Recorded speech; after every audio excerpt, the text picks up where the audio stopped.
একটা হসপিটাল কিভাবে চলবে, হসপিটালের অপারেশন থিয়েটারে কোন বিষয়টা প্রয়োজন, অথবা ক্যান্সার হসপিটালে রেডিওথেরাপি মেশিন কেন প্রয়োজন, এইটা ডাক্তারদের পক্ষ থেকে আমলাদেরকে বোঝাতে কিন্তু অনেক সময় লেগে যায়। তাদের কাছে প্রায়োরিটি অনেক কিছুই থাকে, আদার অনেক কিছুই থাকে, কিন্তু হসপিটালের কি নিড সেটা কিন্তু ডাক্তাররা ছাড়া অন্যরা বুঝবে না সহজে। গ্রামে থাকার জন্য যে ধরনের তাদের সেফটি সিকিউরিটির ব্যাপার আছে, তাদের আবাসনের সুবিধার ব্যাপার আছে, গ্রামে যে ডাক্তাররা থাকবে তাদেরকে অবশ্যই ইনসেন্টিভস দিতে হবে। ডাক্তারদের স্যালারি থেকে শুরু করে সব কিছু কিন্তু আলাদা কাঠামোয় আসা উচিত। প্রত্যেকটা এরিয়ার মানুষের জন্য একজন নির্দিষ্ট ডাক্তার থাকবেন, যে he will be the first contact of that person. তারপর ডাক্তার তাকে প্রয়োজন হলে উপরের হাসপাতালে পাঠাবেন। এটা হচ্ছে রেফারেল সিস্টেম আর কি।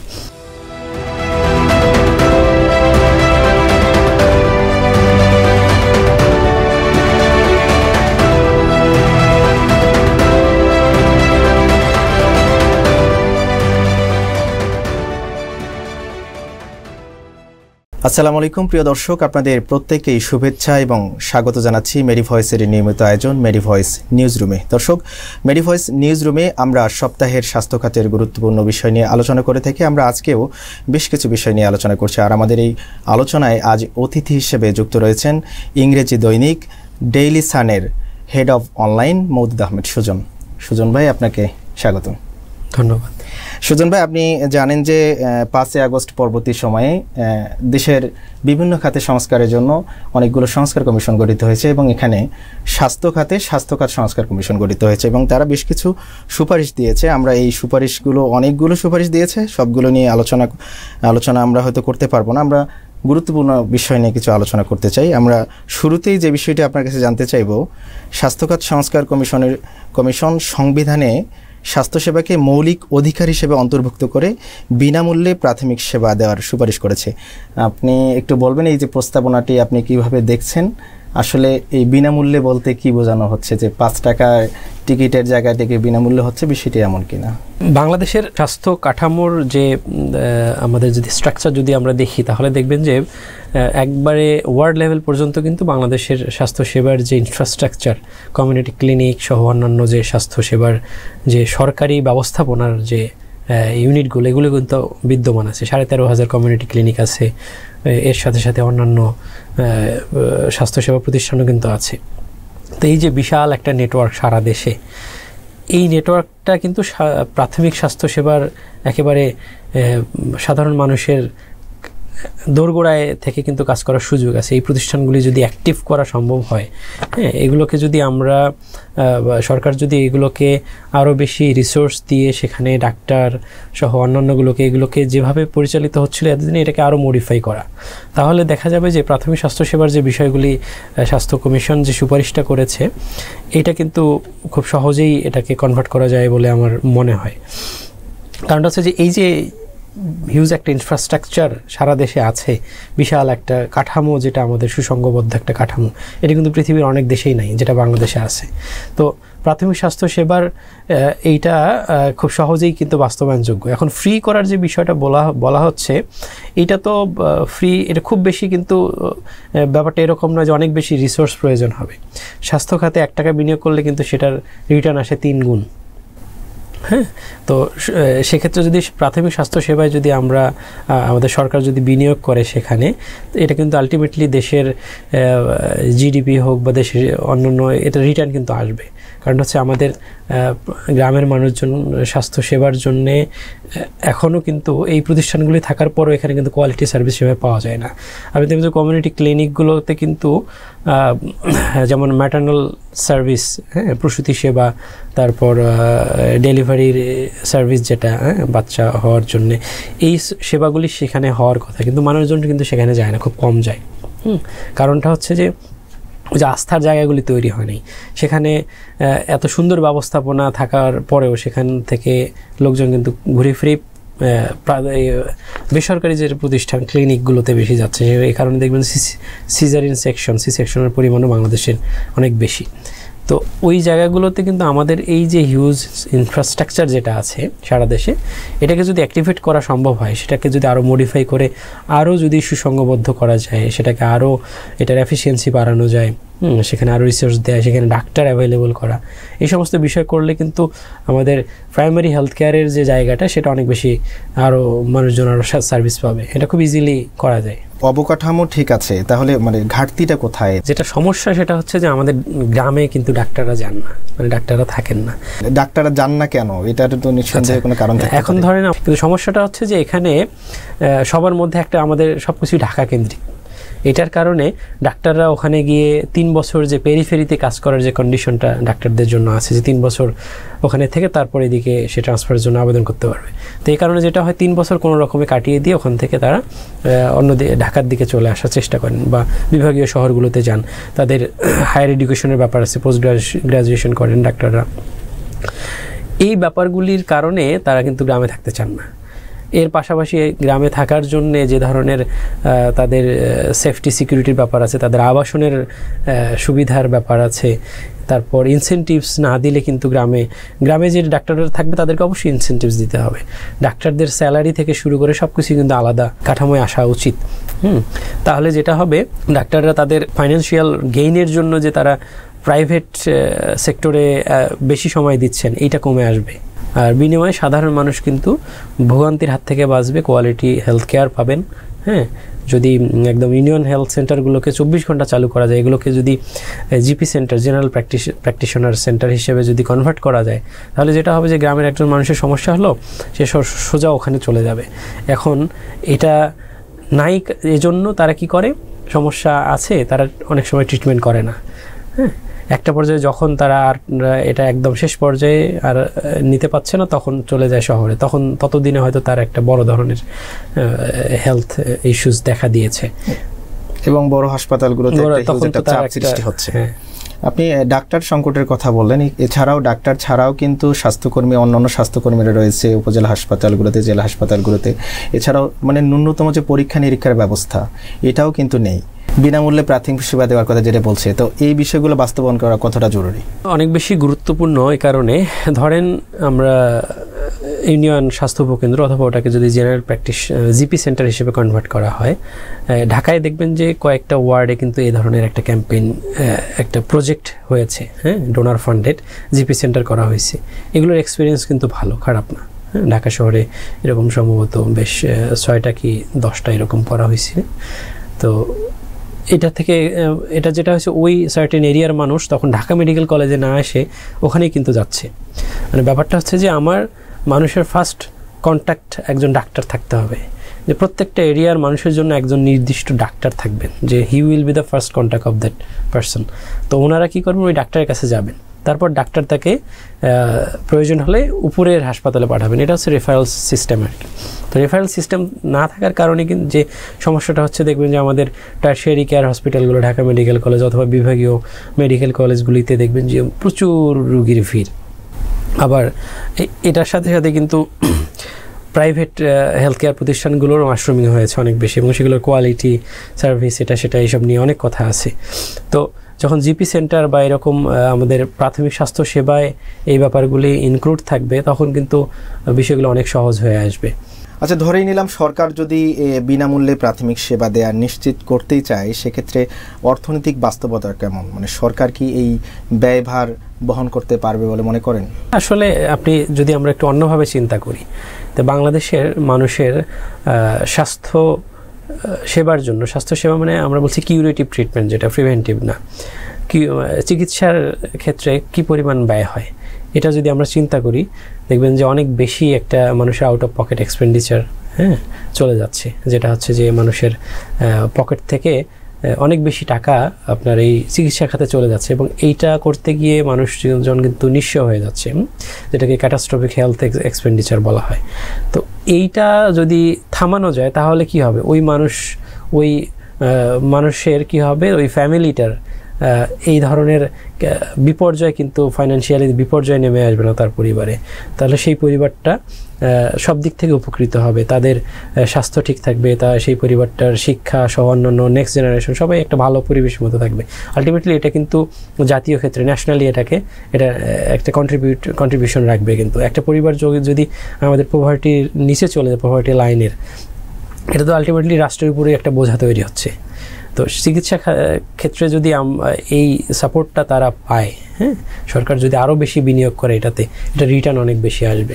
সরকারের সেক্ষেত্রে সক্ষমতা আছে কিনা এটা প্রোভাইড করার ক্ষেত্রে? সরকারের সক্ষমতা অবশ্যই আছে, এটা ব্যাপারটা এরকম নয় যে নাই। WHO যে একটা স্ট্যান্ডার্ড জিডিপির 5%, টোটাল বাজেটের 5% এই স্বাস্থ্য খাতে দেয়া, এটা তো এইটা করা উচিত, হ্যাঁ। কিন্তু তার আগে আমরা যদি আরেকটু চিন্তা করি যে এখন যে পরিমাণ বাজেটটা দেয়া হচ্ছে স্বাস্থ্য খাতে, এর একটা বড় অংশ কিন্তু খরচ না হয়ে আবার ফিরে যাচ্ছে সরকারের কোষাগারে, আবার রিটার্ন যাচ্ছে, খরচ হচ্ছে না, হ্যাঁ। আবার যেগুলি খরচ হচ্ছে সেগুলো এফিশিয়েন্টলি হচ্ছে না, এগুলোর মধ্যে করাপশন, সিস্টেম লস, এরকম অনেক ব্যাপার আছে। তার মানে কি? তার মানে হচ্ছে যে সরকার যে ফান্ড, যে বাজেটে যে অ্যালোকেশন দিচ্ছে, এইটাকে প্রপারলি ইউজ করা এবং এটাকে আরও বাড়ানো। এই আলোচনাটা প্রায় সময় হয়, মানে কেন এটা পারতেছে না, মানে আমার তো মনে হয় সবসময় সংকটের কথাই শুনি। তারা কি মানে সিভিল সার্জনরা বা USFPO যারা আছে, তারা তাদের কি চাহিদার কথা কি জানাতে পারে না যে আমাদের এই সংকটটা আছে? এখন এইটার ক্ষেত্রে যেটা হয় যে আমাদের বাজেট কিভাবে হয়, বাজেট যেটা হয় যে গত বছর ছিল 10 টাকা, আমি এটাকে 2 টাকা বাড়াবো এই বছর, এইভাবে সবগুলোতে জাস্ট ওই প্রপোর্শনেটলি জাস্ট বাড়িয়ে দেওয়া হয়। এক্স্যাক্টলি যে রিয়াল নিড যেটা, সেইটার কিন্তু করা হয় না, স্টাডি করা হয় না যে আমার কোথায় কি লাগবে। এটা না করে একটা লামসাম অ্যামাউন্ট বসিয়ে বাজেট জাস্ট 5% বা 10% ইনক্রিজ করে দিয়ে প্রত্যেক বছর বাজেটটা তৈরি করা হয়। তার মানে প্ল্যানিংয়েই কিন্তু একটা সমস্যা থেকে যাচ্ছে। তো যখন প্ল্যানিংয়ের সমস্যা থাকছে, সেটার এক্সিকিউশন কিন্তু ভালো হবে না। প্রত্যেকটা স্বাস্থ্য প্রতিষ্ঠান, বাংলাদেশের সরকারি যে প্রতিষ্ঠানগুলি আছে, সেগুলোর নিড অ্যাসেসমেন্ট ঠিকভাবে করা উচিত। কোথায় কোন খাতে কোন ডিপার্টমেন্টে কতটুকু লাগবে, সেইভাবে সেটা একদম থরো, একদম ডেটা বেসড একটা প্ল্যান থাকতে হবে, বাজেট প্ল্যান। তারপর সেটা নিয়ে সামনে আগানো যায়, তাহলে যেটা হবে সেটা এক্সিকিউট করা ইজি হবে। যখন আমার প্ল্যানটাই ঠিক নাই যে আমি কোথায় কত টাকা খরচ করবো আমি জানি না, তখন দেখা যাচ্ছে হয়তো আমি ওষুধের জন্য এত টাকা রেখেছি, আবার আমি ডায়াগনোসিসের যে পার্ট হসপিটালগুলোতে সেখানে আমি এত টাকা রাখছি, কিন্তু পরে দেখা গেল যে আমার ওষুধে বেশি লেগে যাচ্ছে, ডায়াগনোসিসের টাকা খরচ হচ্ছে না। এখন ডায়াগনোসিসের খাতের টাকা তো আমি এখানে নিতে পারছি না। তো এরকম জটিলতা আছে, মানে বাংলাদেশের যে হেলথ স্বাস্থ্য কাঠামো, স্বাস্থ্য অধিদপ্তর তো থেকে এগুলো করা হয়। তো এইখানে কিন্তু একটা সিস্টেমেটিক বড় ধরনের একটা পরিবর্তন দরকার, এগুলোকে আপগ্রেড করা দরকার, আর সুন্দর করে এফিশিয়েন্ট করতে হবে এগুলোকে।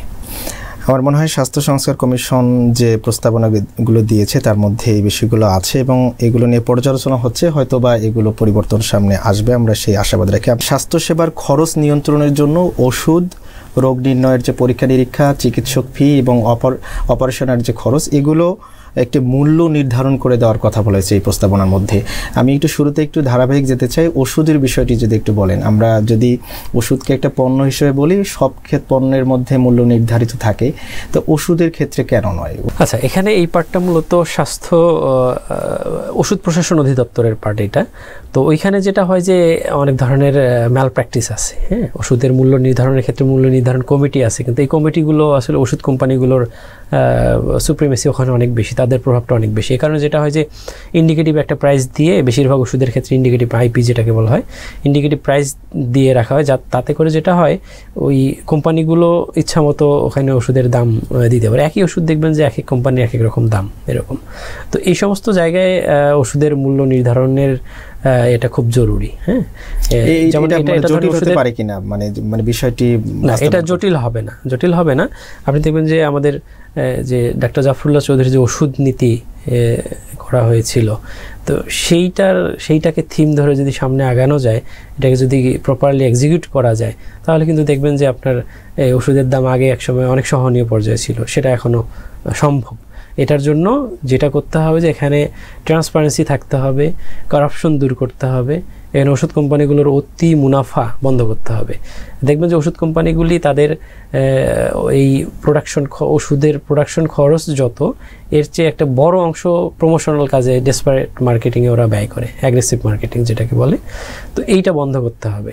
ডাক্তারদেরকে তারা কমিশন দিচ্ছে ওষুধ লেখার জন্য, তো সো এগুলো বন্ধ করতে হবে। এগুলো বন্ধ করলেই অটোমেটিক এই ওষুধ কোম্পানিগুলোর মধ্যে যে অসুস্থ প্রতিযোগিতা, এটা বন্ধ হয়ে যাবে। ফি নির্ধারণের ক্ষেত্রে চিকিৎসকদের পরামর্শ ফি নির্ধারণ করে দেওয়ার বিষয়ে একটি আলোচনা হচ্ছে। আসলে বেসরকারি খাতে এইটি বাস্তবায়ন করা কতটা চ্যালেঞ্জিং, বা তো এই বিষয়ের এই সিদ্ধান্তটা আসলে যৌক্তিক মনে করেন কিনা আপনি? আচ্ছা, ব্যাপারটা হচ্ছে যে স্বাস্থ্যসেবা বেসরকারি হোক বা সরকারি হোক, দুই ক্ষেত্রেই কিন্তু এটার একটা লিমিট থাকা উচিত। হ্যাঁ, যে আপনি দেখবেন, ডাক্তারটা পরে আসছি, যে ডায়াগনোসিস কস্ট, আপনি একটা যে কোনো ডায়াগনোসিস সেন্টারে যাবেন, ভ্যারি করে।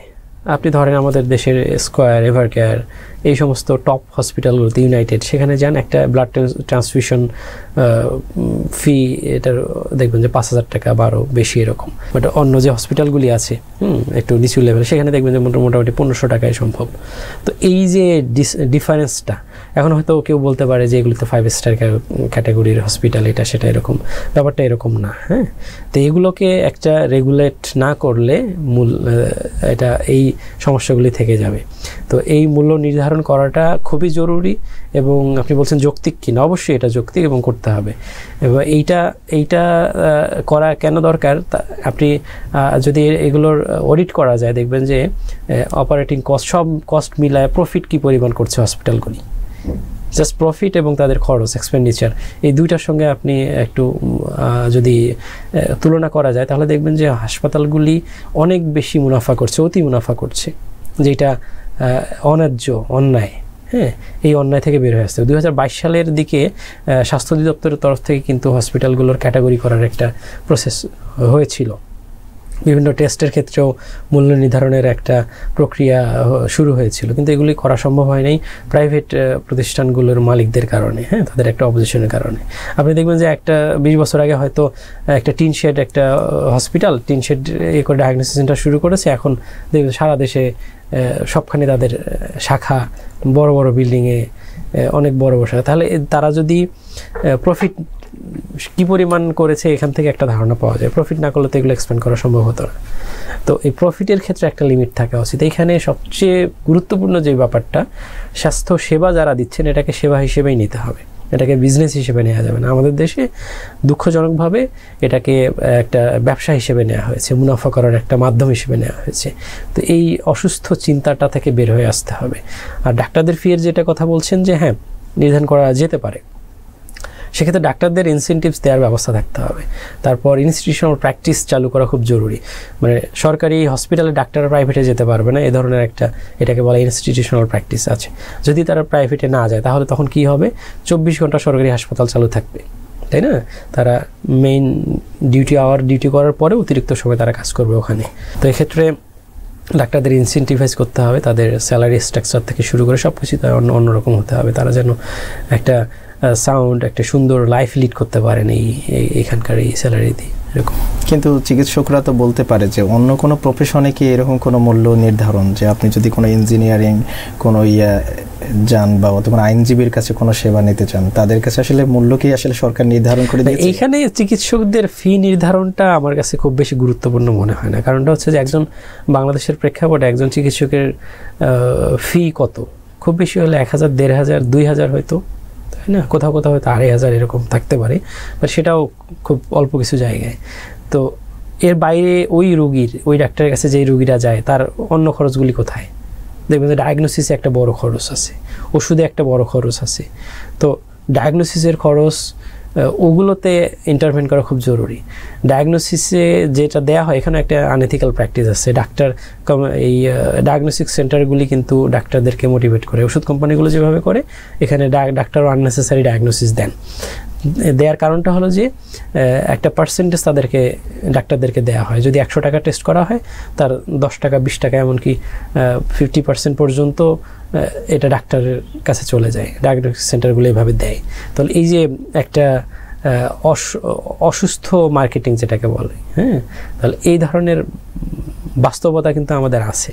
তো এই যে গ্যাপগুলি মানে এগুলো বন্ধ হচ্ছে না কেন, এগুলো বন্ধ করতে করণীয় কি? দেখবেন যে 80-র দশকে যখন ওষুধ নীতি হয় তখন কিন্তু এই বিএমএ হচ্ছে এটার বিরুদ্ধে সারা দেশে আন্দোলন করেছে। হ্যাঁ, ডাক্তাররাই আন্দোলন করেছে এটার বিরুদ্ধে। তার মানে এটা কি? মানে এটা হচ্ছে যে ডাক্তাররা পেশাজীবী কমিউনিটি হিসেবে তারা অনেক বেশি ইনফ্লুয়েন্সিয়াল। তাদেরকে মোটিভেট না করতে পারলে, তারা যদি সেন্সিটাইজ না হন এই ব্যাপারটাতে, তাহলে আসলে এগুলো বাস্তবায়ন করা কোনোভাবেই সম্ভব নয়। এবং এই কারণে পলিটিক্যাল কমিটমেন্ট খুব জরুরি। যেমন বিএনপির প্রফেশনাল ডাক্তারদের সংগঠন আছে, জামায়াতের আছে, অন্যান্য রাজনৈতিক দলগুলো অনেকেরই আছে। তো এই রাজনৈতিক দলগুলি যদি তাদের প্রফেশনাল বডিগুলোকে এগুলোকে এইদিকে পলিটিক্যাল কমিটমেন্ট নিয়ে যদি কাজ করেন, তাহলে এগুলো ইজিলি বাস্তবায়ন করা যাবে। অন্যথায় কিন্তু এটা যে কোনো সরকারি আসুক সহজে বাস্তবায়ন করতে পারবে না। এখানে যাদেরকে দিয়ে বাস্তবায়ন করতে হবে তাদেরকেই আগে এটার আস্থায় নিতে হবে, তাদেরকে বোঝাতে হবে, নানা ধরনের পন্থা অবলম্বন করতে হবে, তাহলে এটা সহজে বাস্তবায়ন করা যাবে। বেসরকারি হাসপাতালগুলোতেও সেবা মূল্য করে নির্ধারণ করে দেওয়ার একটা কথা হচ্ছে, এবং সেখানে বলা হচ্ছে যে মূল্য তালিকা নির্ধারণ করে এমন জায়গায় রাখতে হবে যেটা সবাই দৃশ্যমান জায়গায় থাকে, মানুষজন এখান থেকে কোনো ভোগান্তির শিকার না হয়।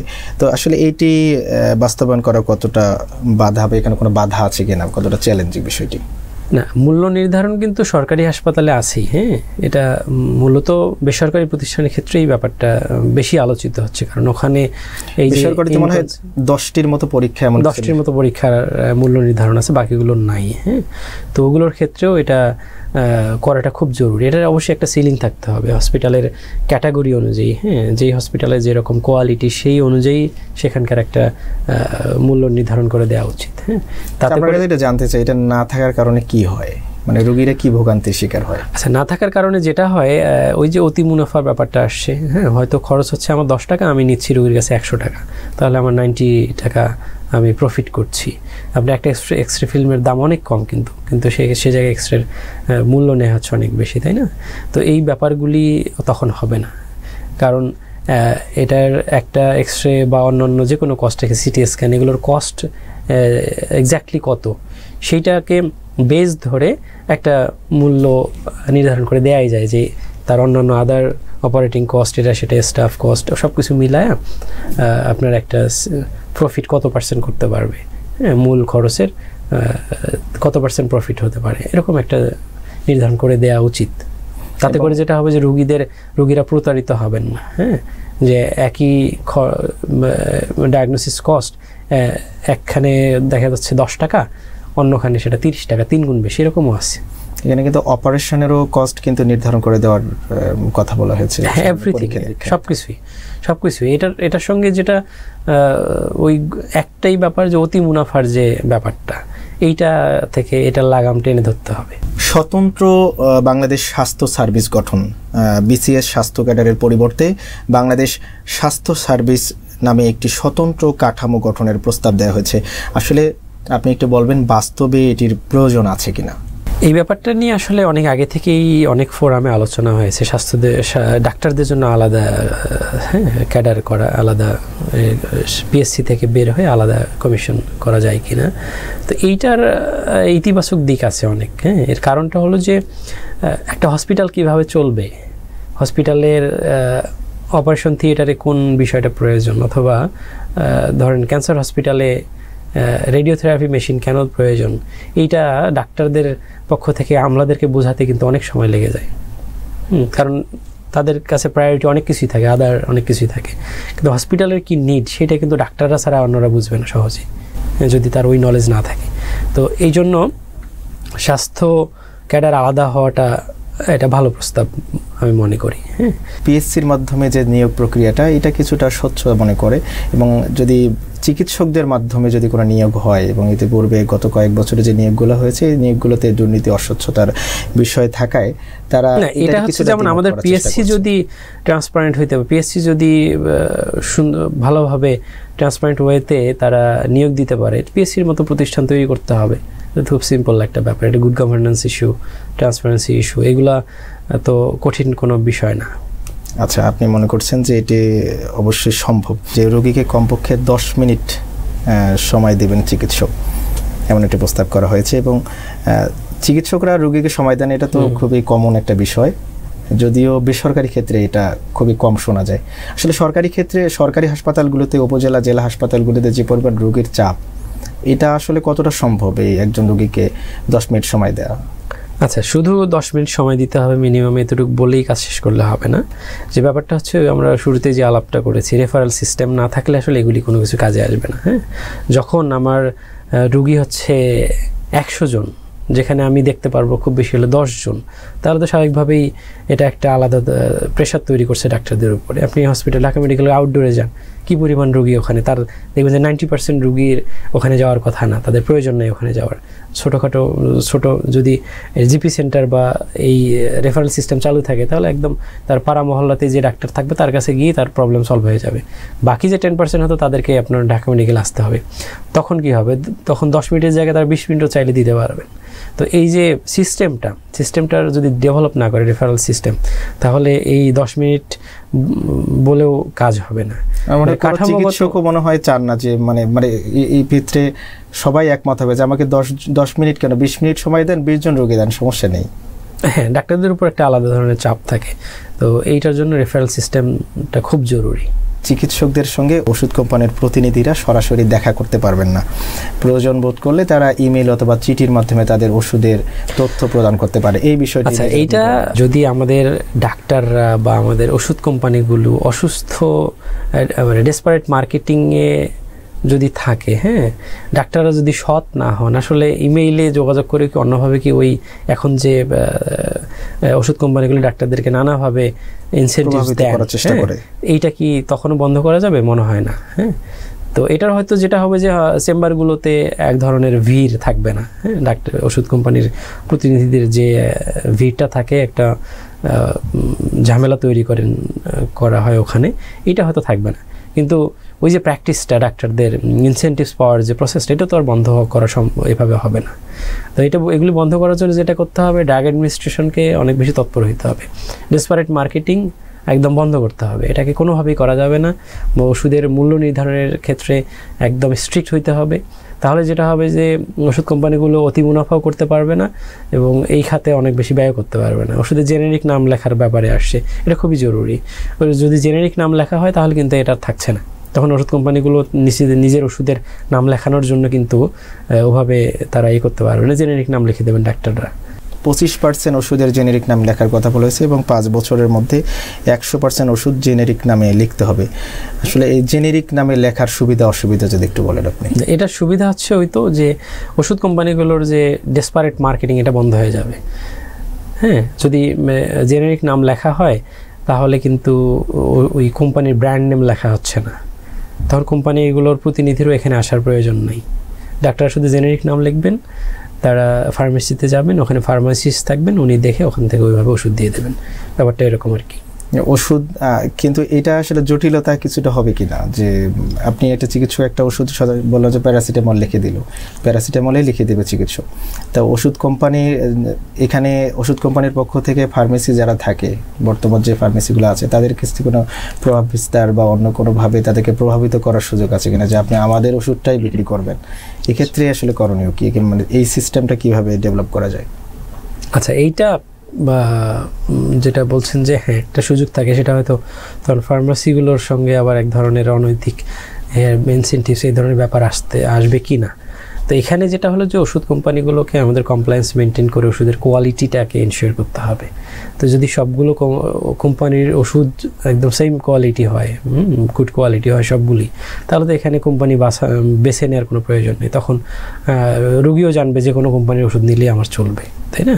তখন আর চয়েস করার প্রয়োজন হবে না, ওই কম্পিটিশনটাও কমে আসবে স্বাভাবিকভাবেই। এমবিবিএস ডাক্তার ছাড়া অন্য কারো প্রেসক্রিপশনে অ্যান্টিবায়োটিক বিক্রয় নয়।